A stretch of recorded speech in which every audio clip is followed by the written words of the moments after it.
to do 3 things right away. Number 1, study the past. History really does repeat itself. Number 2, learn to spot the dangerous food shortage trends.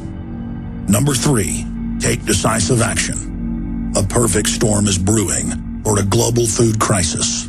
That's why I'm telling everyone to read the new book, Rising Prices, Empty Shelves. Warning signs that trigger the deadliest famines in history. Don't get caught unprepared when the crisis hits. This book is only available at risingpricesemptyshelves.com. You'll also get a free copy of Supermarket Survival, How to Cut Your Grocery Bills in Half. Again, that website is risingpricesemptyshelves.com. That's risingpricesemptyshelves.com. Hundreds of nations have fallen to tyranny in the last century alone. This is our last chance to not relive history. As we're finishing off this agenda, they'll be pulling the rug from underneath Americans at home. I have tremendous influence on our president and Congress, and they really are calling the shots. I think it's incumbent upon all of us as American citizens to pay attention. Fall of the Republic identifies the enemies of our nation, the criminal offshore cartel, hell-bent on destroying sovereignty, and on its ashes constructing world government. Tim Geithner, Bernanke, they're arsonists. They're asking for more matches. And the Congress is saying, who do we make the check out to? Today seems like nobody does care. And right now in Washington, D.C., we have seen a fall of the Republic. Get your copy of Fall of the Republic on DVD at Infowars.com or watch it online right now in super high quality at prisonplanet.tv. Hi folks, this is Alex Jones and I want to tell you about the Silver Lungs Generator. Now you can produce pure and endless colloidal silver and deliver the solution directly into the bloodstream by breathing the solution through the lungs. The respiratory system is the first line of defense for airborne pathogens and viruses. The Silver Lungs Generator infuses the respiratory system with your self-produced nano-silver solutions and also delivers the silver nanoparticles instantly into the bloodstream. With continued legislation threatening the sale of nano-silver products, you can now produce pure and endless colloidal silver with the Silver Lungs Generator. Very easy to follow, step-by-step instructions are provided, making production fast and simple. Go to www.silverlungs.com today and learn more about the breakthrough technology of the Silver Lungs Generator. That's www.silverlungs.com.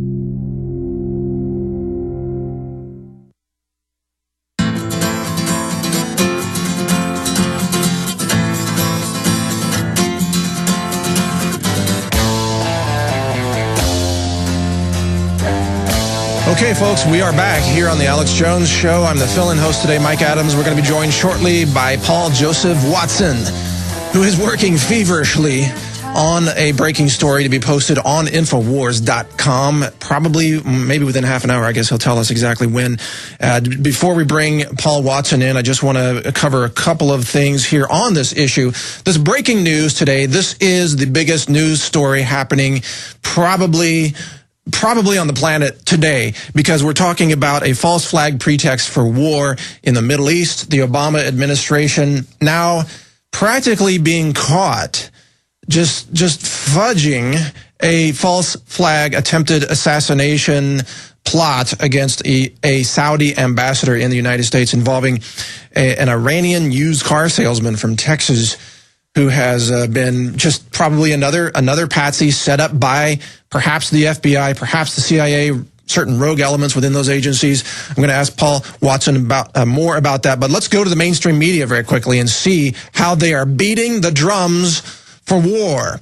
Beating the war drums. The Washington Post. Obama blames Iran government for role in assassination plot against Saudi diplomat. Wow, how convenient is that? Problem, reaction, solution.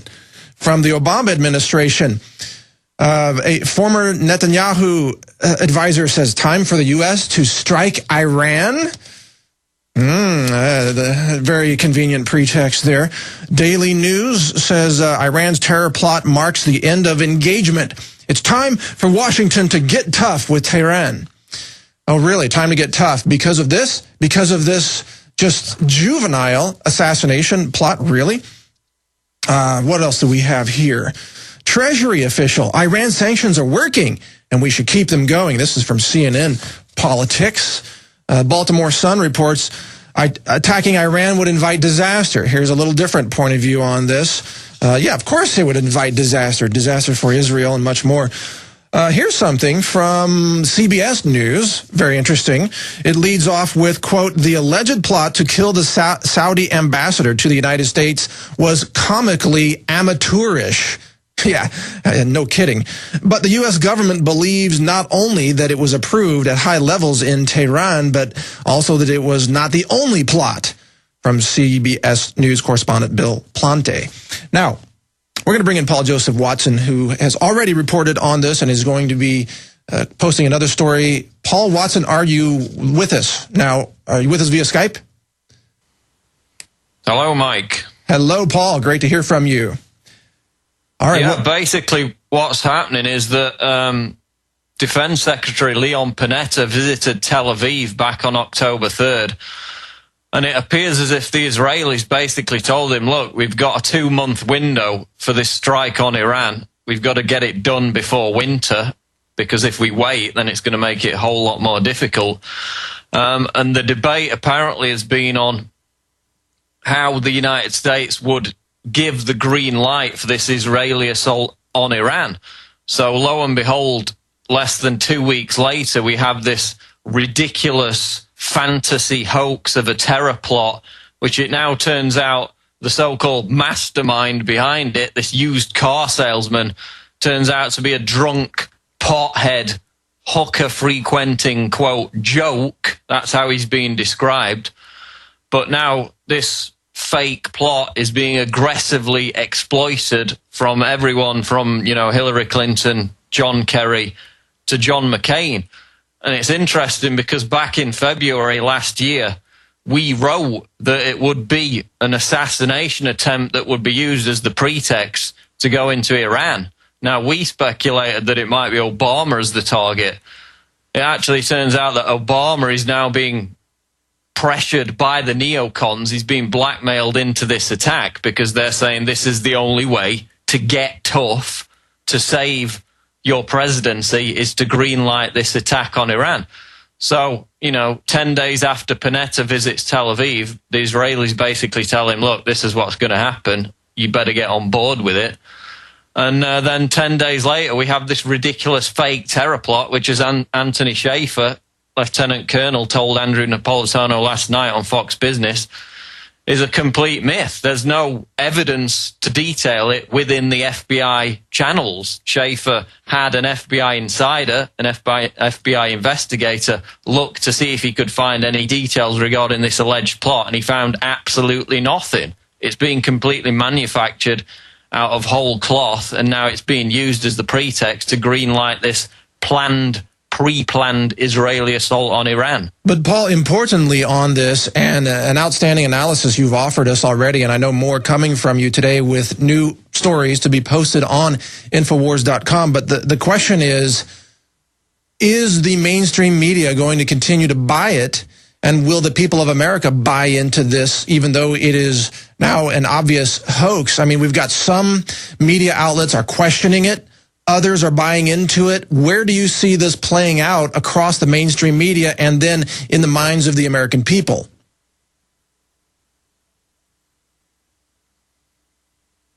Were you able to hear me there, Paul? Yeah, it's just cutting out a bit, but yeah, I got the gist of what you were saying. Yeah, the Washington Post, the New York Times, and others have come out with articles admitting that most foreign observers and terror experts doubt the credence of this plot, but then in the rest of the article they'll go on to detail the frivolous, storyboard, the myth behind it. What they're saying now is that there's a chain of plots that are going to be blamed on Iran, so this is only going to escalate.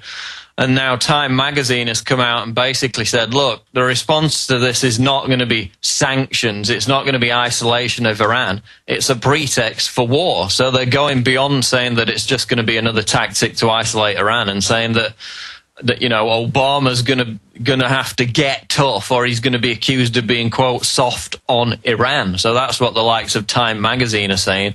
So they're going to play this game where Obama gets the right cover from the neocons, Michelle Bachmann, Romney, they've all come out, all the so-called Tea Party people, and said that it proves the case that we need to go and attack Iran. So Obama's got right cover from his supposed political enemies who have all teamed up together to support him, and now, the green light's being given. Paul Watson, does the term CS1 mean anything to you? CS1 as referring to a paid informant with the Department of Justice. I'm just getting some breaking news handed to me here. Is that something you've covered so far?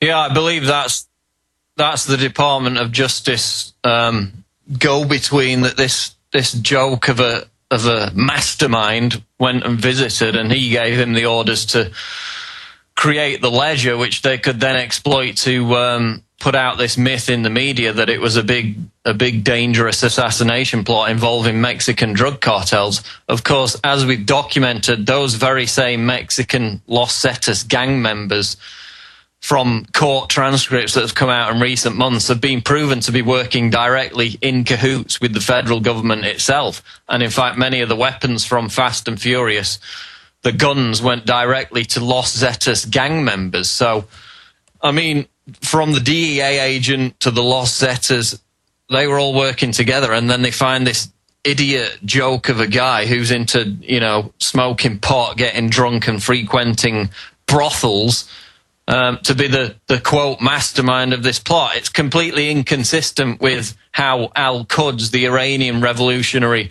Special Tactics Unit, works, as every terror expert has said. They're not going to hire some idiot drunk in America to carry out an assassination plot, and they wouldn't even carry it out in America. This ambassador is going to be in the Middle East most of the time. Why not just carry it out there? Why would you do it in Washington, D.C.? It's ridiculous, and every expert has said so. Very good questions from you, Paul Watson. I want to thank you for joining us. I know you've got to go to keep working on the story that you're about to post on Infowars.com. Can you give us an idea when can people expect that story to be live? Yeah, it's terror hoax could foreshadow Israeli attack on Iran, and it'll be up within half an hour on Infowars.com. All right. There you have it then. Terror hoax story to be posted on Infowars.com by Paul Joseph Watson, coming up hopefully within half an hour. Now, how's that for pressure for Paul Watson? I bet he's scrambling there. Thank you for joining us, Paul, for taking time out of your busy journalism schedule there also to get us that story. Now, some of the breaking news we have on this, and by the way, this is all teleprompter-free radio, just like Infowars Nightly News is teleprompter free. This is all breaking news right now. This is huge breaking news. And so bear with us as we bring in different stories and different guests and different pieces of evidence here. The latest piece that I'm seeing here is a story entitled "Paid DOJ Agent Provocateur at the Center of, quote, Iranian Terrorist Plot." This was written by Kyle Rogers from the Charleston Political Buzz Examiner. And in that story, he says, he asked the question, was the assassination plot an actual plot or just entrapment? Well, that's because the FBI, as we know, goes out there and recruits patsies. We've seen this pattern emerging just over and over again, where they recruit these people who are largely incompetent, just like what we are seeing here. And then the FBI actually gives them the gear, gives them, for example, the remote-controlled airplane that was supposed to be flown into the Pentagon, gives them the explosives, gives them the firearms and the grenades in that case. And there are many other cases, other attempted, quote, attempted bombings, attempted terrorist events, where it's on the record now, it's been exposed that the FBI itself, or perhaps, let's say, a rogue element within the FBI, because I don't want to say that all FBI agents are bad. That's not true. There are many very good men and women in the FBI who are doing their jobs, and I want to give them credit. But there are also rogue elements within every agency that appear to be putting together these false flag attacks for the sole purpose of reminding us all in an Orwellian type of style that we are always at war and we should always be afraid. Now, in this case, they're amping it up to a whole new level. With this, what looks like a false flag assassination attempt, they're saying not just be afraid, not just be terrified that there are terrorists running around everywhere, but even more so that, oh, now we have the moral justification to go to war or to